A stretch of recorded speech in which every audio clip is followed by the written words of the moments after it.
બ્રેકમાં સ્વાગત છે। તો આખરે હવે 2 વર્ષ બાદ બાળ મંદિર અને આંગણવાડીઓ જે છે એટલે કે પ્રી સ્કૂલ જે છે તેના શિક્ષણ શરૂ કરવાની જાહેરાત જે છે તે આજે શિક્ષણ મંત્રી દ્વારા કરવામાં આવ્યો છે।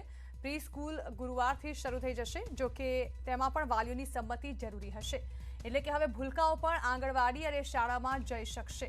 ઉલ્લેખનીય છે કે કોરોનાનું સંક્રમણ ઘટતા એટલે કે ત્રીજી લહેર શાંત થતા હવે સરકાર દ્વારા 2 વર્ષ બાદ આ નિર્ણય કરવામાં આવ્યો છે, એટલે કે નાના ભૂલકાઓ જેઓ પણ હવે શાળાએ જઈ શકશે। સરકાર દ્વારા આ નિર્ણય જાહેર કરવામાં આવ્યો છે, જો કે તેમાં પણ વાલીઓના સંમતિપત્રની જરૂર હશે, જેમાં હસ્તાક્ષર સાથે વાલીઓએ સ્કૂલ સંચાલકોને એક સંમતિપત્ર આપવું પડશે।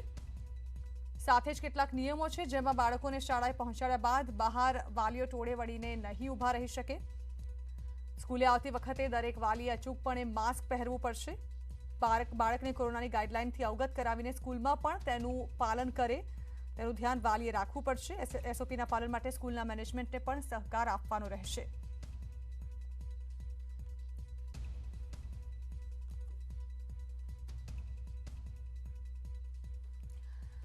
તો આજ અંગે આઈડિયલ કિડ્સ પ્રી સ્કૂલના સંચાલક ચિરાગભાઈ પટેલ છે અમારી સાથે, તેમની સાથે વાત કરીશું। ચિરાગભાઈ, આખરે 2 વર્ષ બાદ સરકાર દ્વારા નિર્ણય કરવામાં આવ્યો છે, પરંતુ કેટલીક સાવચેતી વાલીઓએ પણ રાખવી પડશે અને શાળાઓએ પણ રાખવી પડશે। હવે આ નાના ભૂલકાઓ છે તેઓને સમજાવવામાં આવશે, પરંતુ તેઓ કેવી રીતે પાલન કરશે તે પણ એક પ્રશ્નાર્થ ચિહ્ન છે। શાળાઓ કઈ રીતે ધ્યાન રાખશે?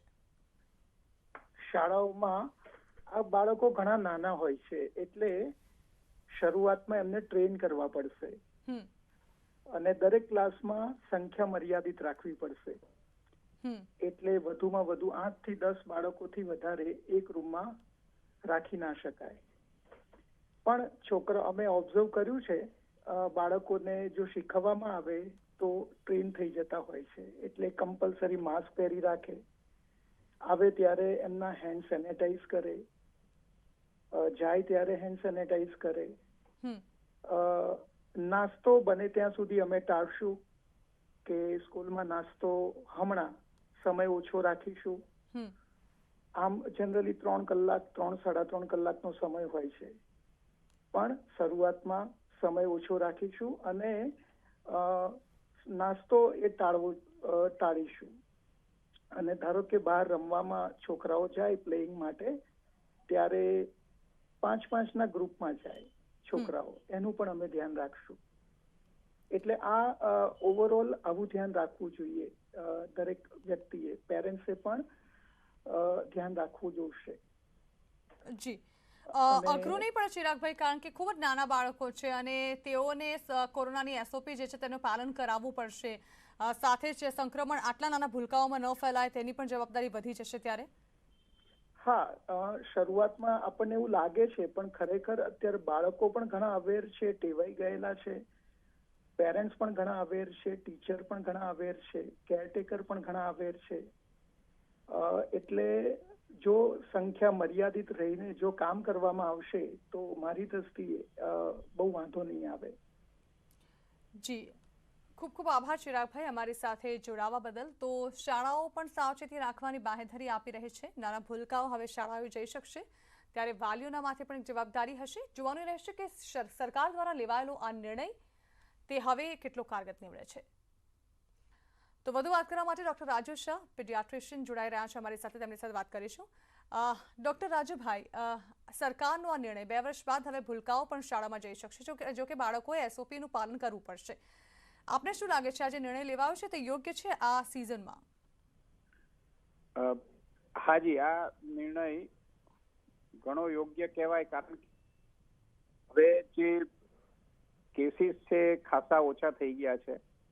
જી, અને જે બાળકોનું લગભગ છેલ્લા 2 વર્ષથી એમનું એજ્યુકેશન સફર થઈ રહ્યું છે, ઓનલાઈન એજ્યુકેશન એટલું સરખી રીતે થાય નહીં, નાના બાળકો એમાં પોતે કોન્સન્ટ્રેટ કરી ન શકે અને તેથી એમાં ખાસું સફર થયા છે।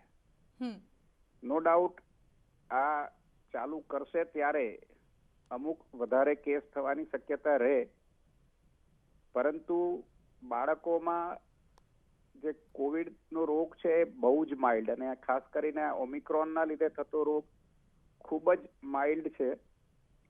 સાધારણ તાવ કદાચ એકાદ દિવસ આવે અને થોડી શરદી થાય, એનાથી વધારે બહુ તકલીફો થતી નથી. એટલે ચાલુ કરવામાં કોઈ વાંધો નથી, પણ સાથે સાથે જે સાવચેતી રાખવી જોઈએ એ સાવચેતી ત્યાંના સ્કૂલના ટીચરો, મા બાપ અને બાળકો સૌએ બરાબર રાખે તો બહુ મોટા કોઈ પ્રોબ્લેમ થવાની શક્યતા નથી. જી, મા બાપે કઈ રીતે સાવધાની રાખી શકાય, બાળકોને કઈ રીતે સમજાવી શકાય આ બાબતે? ખાસ કરીને બાળકોને મોકલતા પહેલા સમજાવવું જોઈએ કે બહુ જ નજીક જઈને જે પહેલા બેસતા હોય ગ્રુપમાં એવું બાળકો ભેગા ન થાય. માસ્ક પહેરવાની જે જરૂરિયાત છે એ યાદ રાખે અને માસ્ક પહેરી રાખે, અને હાથ બરાબર ધોવાની જે ટેકનિક છે એ શીખવાડીએ કે જેથી ક્યાંય પણ એવું ટચ થયું હોય તો તરત હાથ ધોઈ લે. આટલી કાળજી રાખશે તો ખાસો ફરક પડી જશે. એટલે મેઇન જે કોવિડ અંગેની જે કહેવાય કાળજી રાખવાની, એ કાળજી રાખતા એમને થોડું ઘરેથી જ મા બાપોએ સમજાવવું જોઈએ અને શીખવાડવું જોઈએ. જી બિલકુલ, ખૂબ ખૂબ આભાર ડૉક્ટર રાજભાઈ અમારી સાથે જોડાવા બદલ. તો બાળકોના માતા પિતાએ પણ સાવધાની રાખવી પડશે. બાળકોને શાળાએ મોકલવા હશે તો શાળા સંચાલકો માટે પણ એટલો જ મોટો પડકાર હશે.